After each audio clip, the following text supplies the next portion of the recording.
Hey everybody, and welcome back. So I feel like I don't do nearly as many like tutorial type things as I'd kind of like to, and I apologize if you can kind of hear the wind in the background, but it is like 5 million degrees here and it's hot and I'd start sweating and that wouldn't be cute. Shoo, that's what that is. But I wanted to go ahead and play around with the Makeup Forever Artist palette, and this is the number one. It is the more neutral of the two palettes, and I really like it. I mentioned it before in like a haul or a favorites, or no, probably like a haul. The only thing I would change about it is to throw one or two like matte shades in there because they're all pretty reflective of some sort. Yeah. But I actually really liked it, and it's really great because you can create just like all kinds of like from super smoky to like super like natural everyday, which is what I go for because I like me some easy makeup, as I hope some of you do too. So if you want to go ahead and see how to create this whole look, I did the whole thing today. It's not even just eyes today, I did the whole shebang. So if you want to see how to get this entire look, then go ahead and keep watching, and I will see you all in my next video. Bye. Alright, so first to start off, I'm going to be going in with this taupey gray shade, which is, I believe, S556 from the Artist palette. It's just kind of like a nice satin finish, kind of like cool toned gray, which is actually really pretty. This is probably as close to matte as this palette gets. And then I'm just going to be putting that all over the crease, going back and forth in that semicircle motion on both sides, just making sure to get it really nice and blended. I don't want any harsh lines or super saturated color, so I really want to make sure to get that all in there. And I do go back because like this is more of a buildable color, so you want to go ahead and start with a little bit and work your way up, and then just go back with a big fluffy brush and blend out any harsh lines. And then the next shade, which is this really pretty gold, it's ME512, which is a metallic finish as well. One of the things I really like about all these colors is even though they're not like super like colorful, they're very like they have like a nice glimmer to them. And this gold, once you pack it on and get a little bit more of the color on there, it looks really nice and gives it that natural glowy look where you can definitely spice it up and smoke out that outer corner. For today, it's just like a really nice kind of almost like a dewy eye look. And then go ahead and I want to focus a little bit more of that on the inner corner, just to make sure that it's nice and saturated there. And the next shade I'm going to be using is this kind of like medium brown shade, and it is a diamond finish in D652. I'm going to be going in with a big fluffy brush from Morphe and blending that in. It's almost kind of like an outer V motion, but I'm focusing on more like a diagonal going downwards into that outer corner of the eye and just going in a little diagonal motion towards the inner corner and making sure that it's nice and blended on both sides. Going back again and blending that with a Sigma brush just to make sure that there's no harsh lines. I definitely have to mention that these Makeup Forever shadows blend beautifully. They're so creamy to where there's like no difference when you're blending anything together. And then for my brow bone highlight, I'm just going to be using the color Fresh from the Tamana palette from Anastasia Beverly Hills.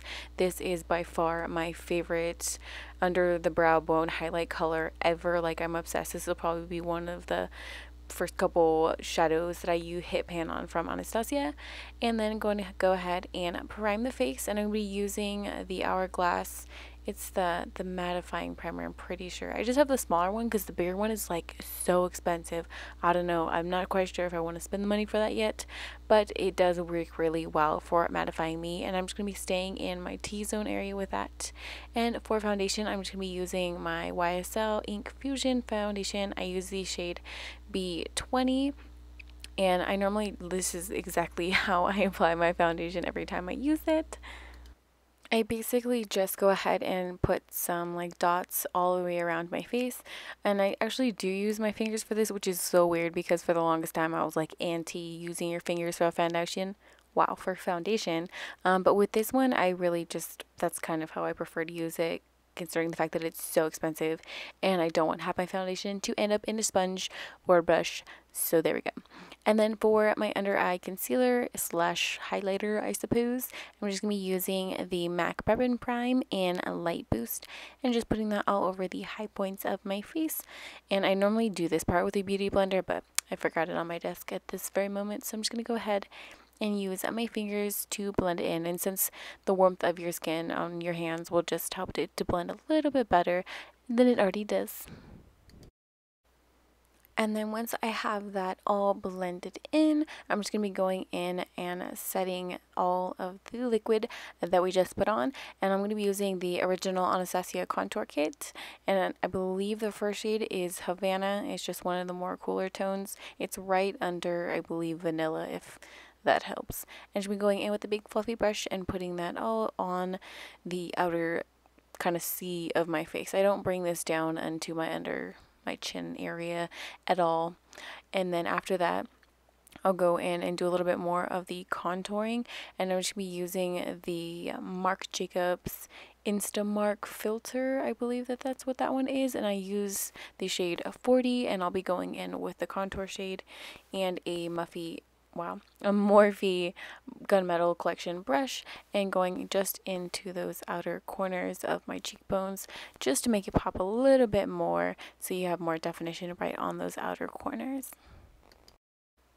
And once I have that on, I'm just going to be setting the under eye with the lighter banana shade in that palette. I actually really like these two together. I really like that it's kind of like an all-in-one. You get a really good amount of product as well.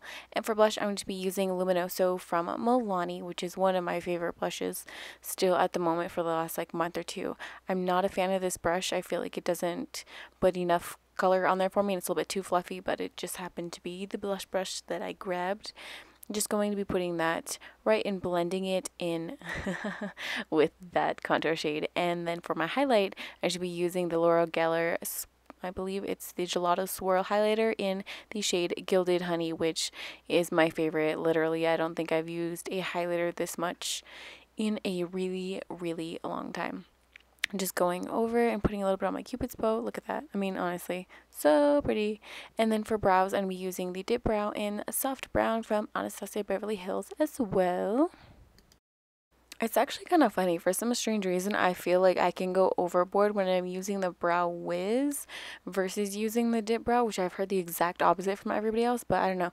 I just feel like I tend to put a little bit less product on my brows when I'm using this versus the Brow Wiz for whatever reason. But I definitely need to go and get my brows done. It's been far too long. And then going into that inner corner of my brows, I'm going to be using the brow powder, and I believe it's the chocolate set, and I'm just going to be using the lighter of the two colors just to fill it in and make it look a little bit more natural on that inner corner of my brows.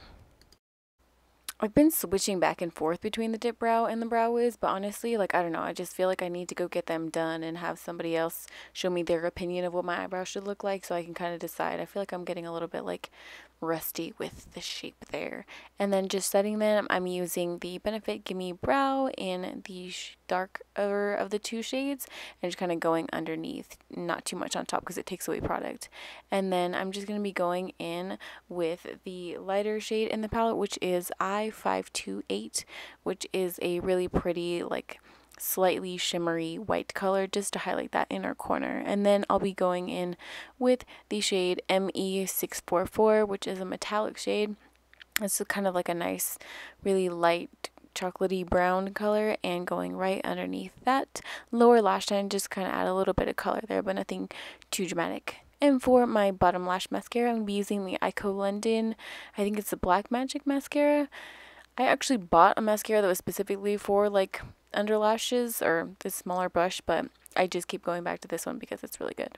And for the top, as per usual, I'm just going to win with that Immortal Lash from Kat Von D. This is definitely still one of my favorite mascaras. I probably would put it in maybe my top 3, I want to say. But once I'm done with this one, I think I might go back and purchase another Benefit Roller Lash because that stuff is so good. And then for lipstick, I'm just going to be using one of my favorites right now is the Kat Von D Studded Lip lipstick in the shade Lovecraft, which is so pretty. It's pulling a little bit more pink here than it actually is in person, but I really like it. I was gonna put Whirl lip liner from MAC underneath it, but I forgot to grab it. But those two would actually go really well together and kind of just get a little bit more of that crisp line for your lips. And then that is the finished look. So I hope you all enjoyed. Thank you so much for watching, and I'll see you next time. Bye.